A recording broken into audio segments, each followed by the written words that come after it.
Hello friends, welcome to RSH educare.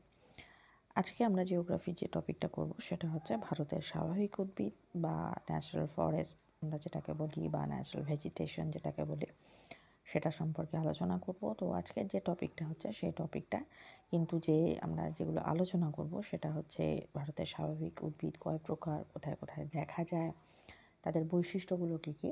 কিন্তু যেহেতু স্বাভাবিক উদ্ভিদের অনেকগুলো শ্রেণী বিভাগ আছে এবং তার মধ্যে আরও কিছু কিছু বিভাগ রয়েছে, তো সেই হিসেবে ক্লাসটা যাতে অতিরিক্ত বড় না হয় সেই জন্য ক্লাসটা আমরা দুটো ভাগে ভাগ করব।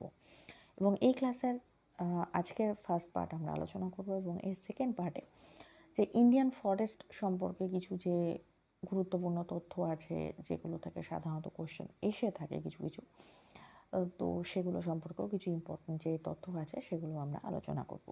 তো সেই হিসেবেই বলবো যে আজকে যে টপিকটা সম্পর্কে আমরা ডিসকাস করতে চলেছি সেটা যে শুধুমাত্র টেটের ক্ষেত্রে তা নয়, এর পাশাপাশি অন্যান্য যে কম্পিটিটিভ এক্সাম আছে প্রত্যেকটা এক্সামের ক্ষেত্রেই কিন্তু এখান থেকে কিছু না কিছু কোয়েশ্চেন এসে থাকে।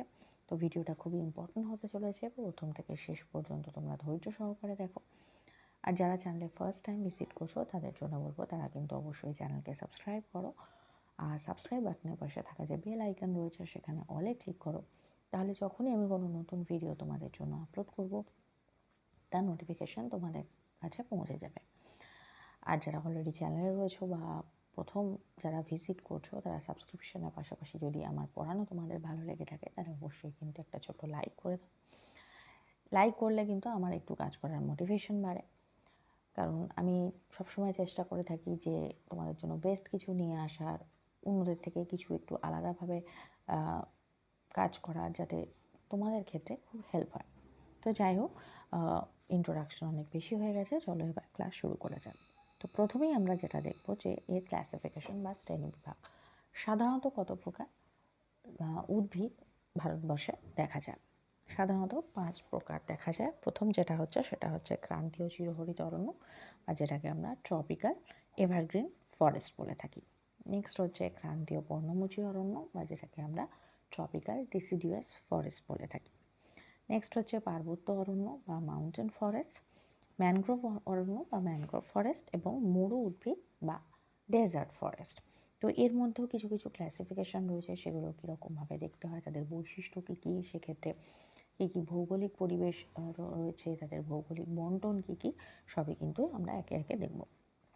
আজকের ক্লাসে আমরা মূলত যেটা দেখব সেটা হচ্ছে ক্রান্তীয় চিরহরিত অরণ্য, ম্যানগ্রোভ অরণ্য আর মরু উদ্ভিদ। আর নেক্সট ক্লাসে আমরা দেখব ক্রান্তীয় পর্ণমোচী অরণ্য, পার্বত্য অরণ্য এবং অরণ্য, সেই অর্থাৎ ইন্ডিয়ান ফরেস্ট সম্পর্কে কিছু কিছু যে ইম্পর্টেন্ট তথ্য রয়েছে সেগুলো আমরা ডিসকাস করব। তো প্রথমেই আমরা যেটা দেখে নেব সেটা হচ্ছে ক্রান্তীয় চিরহরিত অরণ্য, বা যেটাকে বলা হচ্ছে যে ট্রপিক্যাল এভারগ্রিন ফরেস্ট। এই ট্রপিক্যাল এভারগ্রিন ফরেস্টকে কিন্তু আবার প্রধানত 3টে ভাগে ভাগ করা যায়। প্রথম কি? ক্রান্তীয় আর্দ্র চিরহরিত অরণ্য বা tropical wet evergreen forest. Next কি? ক্রান্তীয় উপচিরহরিত অরণ্য, সেখানে কি বলা হচ্ছে? Tropical semi evergreen forest. আর থার্ড কি? ক্রান্তীয় শুষ্ক চিরহরিত অরণ্য বা ট্রপিক্যাল ড্রাই এভারগ্রিন ফরেস্ট। তো এদের বৈশিষ্ট্যগুলো কি কি? তো প্রথমেই হচ্ছে ক্রান্তীয় আর্দ্র চিরহরিত অরণ্য।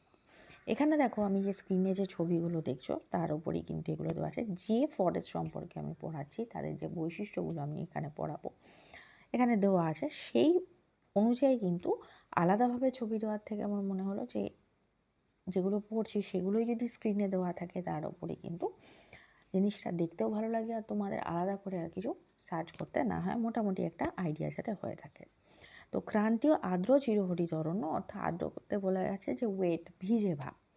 তো এক্ষেত্রে এর যে অনুকূল পরিবেশ, সেক্ষেত্রে কী লাগছে যে বার্ষিক যেটা তাপমাত্রা বা গড় তাপমাত্রা সেটা 25 থেকে 27 ডিগ্রি সেলসিয়াসের মধ্যে থাকছে, এবং এখানে যে আর্দ্রতার পরিমাণ সেটা 77% বেশি হতে হয়।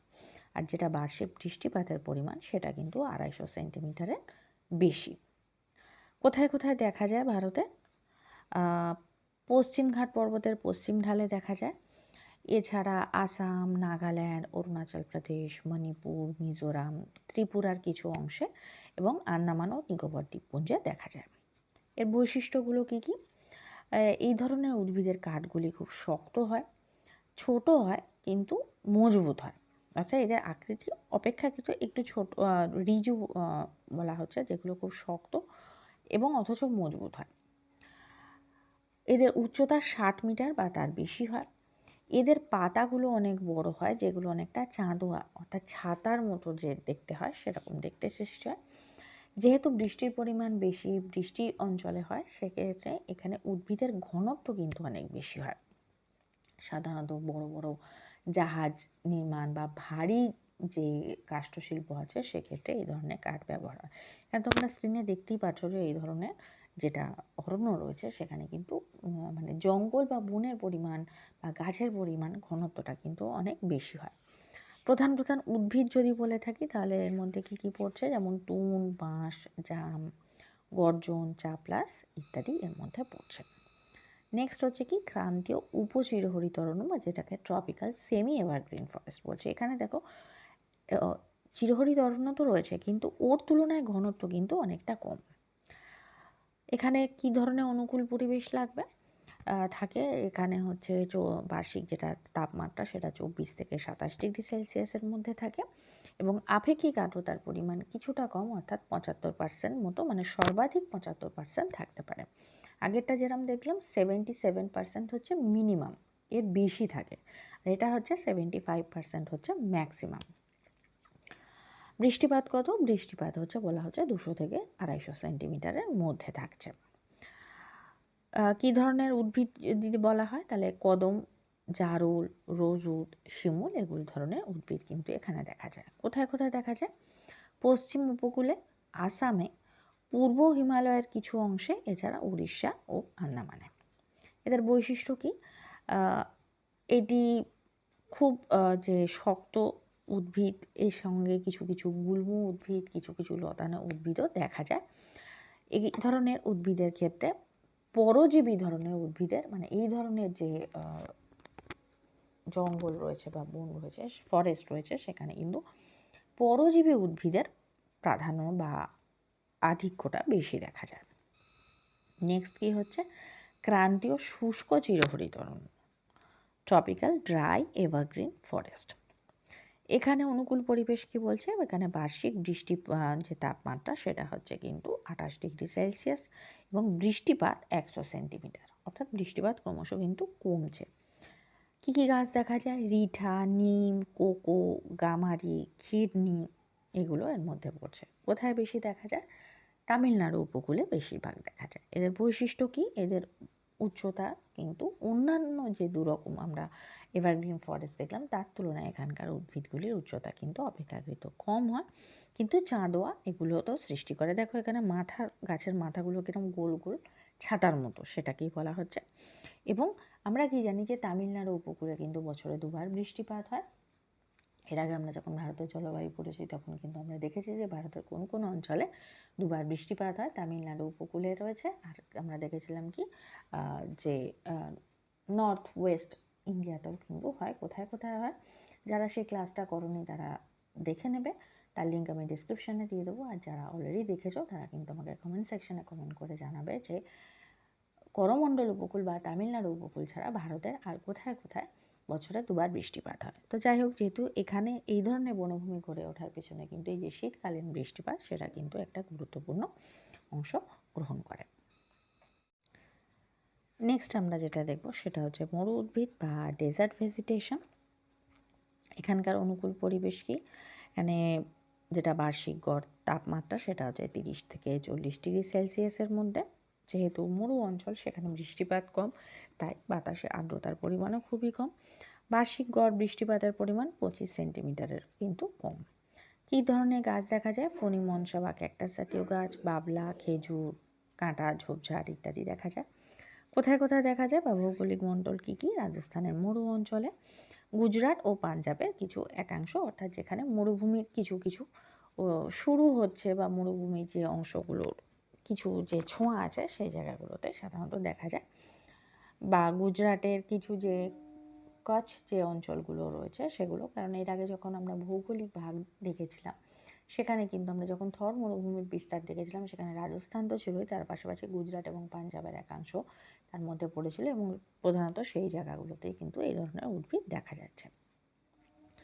এখানকার উদ্ভিদদের বৈশিষ্ট্যগুলো কী কী? পাতা সরু ও মোমের প্রলেপযুক্ত, যেগুলো সাধারণত দেখা যায় ক্যাকটাস জাতীয় উদ্ভিদে।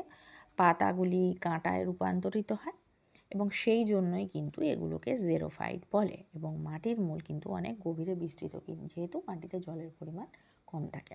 এক্ষেত্রে একটা জিনিস বলে রাখি যে এই জেরোফাইট কি? জেরোফাইট হচ্ছে সেই ধরনের উদ্ভিদ যাদের পাতাগুলি জলের অভাবে, যেহেতু মরু অঞ্চলের উদ্ভিদ সেখানে জলের পরিমাণ কম, পাতা যদি থাকে, পাতার উপর যদি প্রলেপ না থাকে তাহলে কি জলীয় বাষ্প হয়ে যাবে, গাছগুলো মরে যাবে। তো সেই হিসেবে কিন্তু পাতাগুলো যাদের কাঁটায় পরিণত হয় তাদের বলা হচ্ছে জেরোফাইট উদ্ভিদ। নেক্সট কি দেখবো? নেক্সট হচ্ছে দেখবো যেটা হচ্ছে ম্যানগ্রোভ অরণ্য। ম্যানগ্রোভ যে বনভূমি রয়েছে সেগুলো সাধারণত দেখা যায় উপকূল এবং বদ্বীপ অঞ্চলে লবণাক্ত পরিবেশেই কিন্তু এগুলো সাধারণত দেখা যায়। কি কি ধরনের উদ্ভিদ দেখা যায়? সুন্দরী, গরান, গেওয়া, হেতাল, কুলপাতা ইত্যাদি। কোথায় কোথায় দেখা যায়? গঙ্গা বদ্বীপের সুন্দরবন, মহানদী, গোদাবরী, কাবেরী, কৃষ্ণার বদ্বীপ অঞ্চলে, গুজরাটের কাচ্ছ উপকূলে, আন্দামান নিকোবর দ্বীপপুঞ্জে কিছু কিছু জায়গায় দেখা যায়। এদের বৈশিষ্ট্য কি? উদ্ভিদগুলি শুষ্ক মৃত্তিকায় জন্মায় এবং যেহেতু গাছের কাছে থাকে, জলের কাছে, জলের ওপরে গাছগুলো থাকে, সেক্ষেত্রে এদের মূলগুলি উপরের দিকে, অর্থাৎ শ্বাস প্রশ্বাস নেওয়ার জন্য শ্বাসমূল এবং সেগুলোকে ভর করে দাঁড়ানোর জন্য ঠেসমূল দেখা যায়। জরায়ু জঙ্গুরোদ্গম দেখা যায় এবং এগুলো সাধারণত কিন্তু উপকূল অঞ্চলে কিন্তু সাধারণভাবে দেখা যায়। তো আজকে যেটা ভিডিও সেটা এই পর্যন্তই। ফার্স্ট পার্ট স্বাভাবিক উদ্ভিদের যেটা সেকেন্ড পার্ট, সেখানে আমরা কিন্তু কী পড়বো? পর্ণমোচী অরণ্য, পার্বত্য অরণ্য এবং অন্যান্য যে তথ্যগুলো সেগুলো আমরা কিন্তু পড়ব।